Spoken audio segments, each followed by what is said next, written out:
স্বাগত জানাচ্ছি সকালের বাণী থেকে। খোকন সরকারের ক্যামেরায় আমি সেলিম সরকার। দর্শক, আমরা যুক্ত হয়েছি সকালের বাণীর ফেসবুক লাইভ থেকে। আমরা এই মুহূর্তে রয়েছি রংপুরের জেলা স্কুলের পাশেই। ঠিক আপনারা দেখতে পাচ্ছেন যে শিক্ষার্থীরা কিন্তু কিছুদিন ধরে এই যে বৈষম্য বিরোধী যে আন্দোলন, সেই আন্দোলনটা শুরু হয়েছে এখান থেকেই। কিন্তু বিশেষ করে আমরা দেখেছি, যদিও বেগম রোকেয়া বিশ্ববিদ্যালয় থেকে শুরু হয়েছে, সেই আন্দোলনের কিন্তু গোড়াপত্তন অর্থাৎ যে সুর, সেটি কিন্তু জেলা স্কুলের মোড় থেকেই কিন্তু শুরু হয়েছিল। অর্থাৎ আমরা দেখেছি যে এইখানে কিছুদিন আগে বিভিন্ন শিক্ষা প্রতিষ্ঠানের শিক্ষার্থীরা কিন্তু একখানে হয়ে তারপরে কিন্তু শহীদ আবু সাঈদ চত্বরের, বর্তমান যে শহীদ আবু সাঈদ চত্বরের, সেদিকে রওনা দিয়েছে এবং তারপরেই কিন্তু এই আন্দোলন কিন্তু তুঙ্গে উঠেছে। অর্থাৎ গত 16 তারিখে যে শহীদ আবু সাঈদ চত্বর, সেখানে কিন্তু এই আবু সাঈদ নিহত হন পুলিশের গুলিতে। আমরা বিভিন্ন পত্রিকা এবং ইলেকট্রিক মিডিয়ার মাধ্যমে জেনেছি। এবং এই যে তারই যে বিশেষ করে যে শিক্ষার্থীরা যে শহীদ আবু সাঈদকে স্মরণ করে যে আন্দোলন, সেই আন্দোলন তুঙ্গে ওঠার পরপরই কিন্তু সারা বাংলাদেশেই এই গ্রাফিতি আয়োজন করা হয়। এবং এই গ্রাফিতিটি কিন্তু আমরা দেখেছি নগরীর বিভিন্ন শিক্ষা প্রতিষ্ঠানেও কিন্তু করা হয়।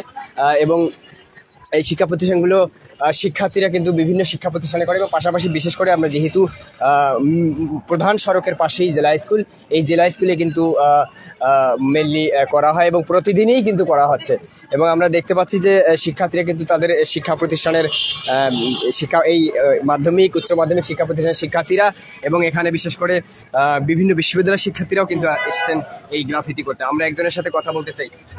কি এখানে বোঝাচ্ছেন, কি আর্ট করছেন? আমরা এখানে তো পাখি আঁকার চেষ্টা করছি, আর এই পাখিটার মাধ্যমে এটা প্রকাশ করতে চাচ্ছি যে আমরা মুক্ত স্বাধীন দেশে, স্বাধীনতা সবার স্বাধীনতা, এই আকাশে পাখি উঠছে, সেটা দিয়ে এটা প্রকাশ করতে চাচ্ছি।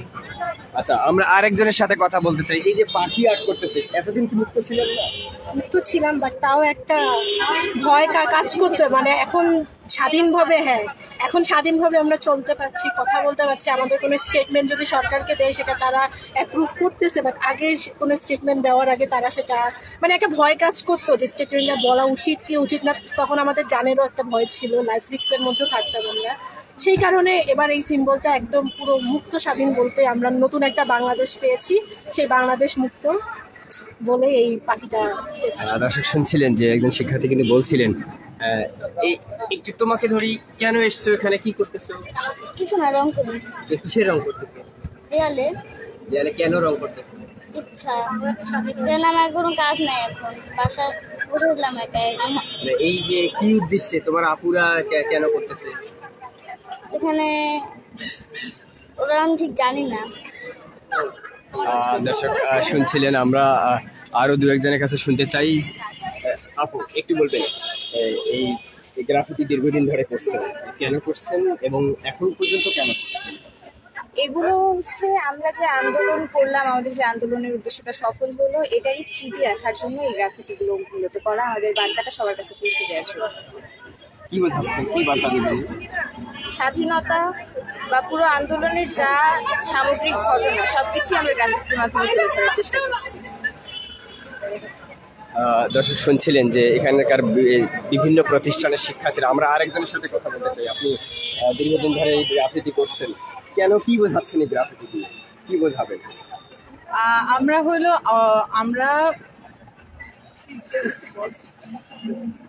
আমরা এখানে যে বৈষম্য হয়েছে ওটার বিরুদ্ধে আমরা এখানে প্রকৃতি হিসাবে এখানে কাজ করার চেষ্টা করছি।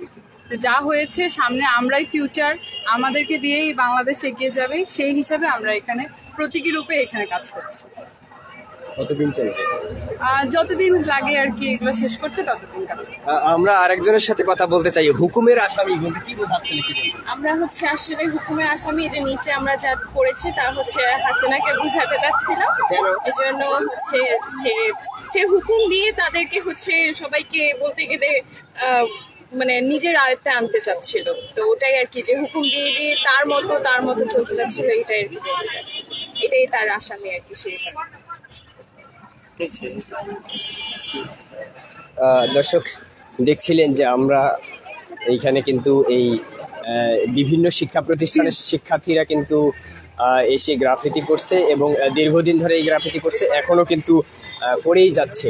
এবং শিক্ষার্থীরা যেটি বলছে যে এই স্বৈরাচারী সরকারের যে পতন হয়েছে সেটির আগে যে পতনের আগে যে গ্রাফিতি করছিল সেগুলো মুছে যাবে, ধুয়ে যাবে এবং নতুন করে আগামীর বাংলাদেশ কেমন হবে, দুর্নীতিমুক্ত হবে, সে বিষয়গুলো কিন্তু তারা এই গ্রাফিতির মাধ্যমেই তুলে ধরছেন বলে জানিয়েছেন। দর্শক, এই ছিল আজকের জেলা স্কুলের বিভিন্ন শিক্ষা প্রতিষ্ঠানের শিক্ষার্থীদের গ্রাফিতি আর্ট করার যে সর্বশেষ পরিস্থিতি।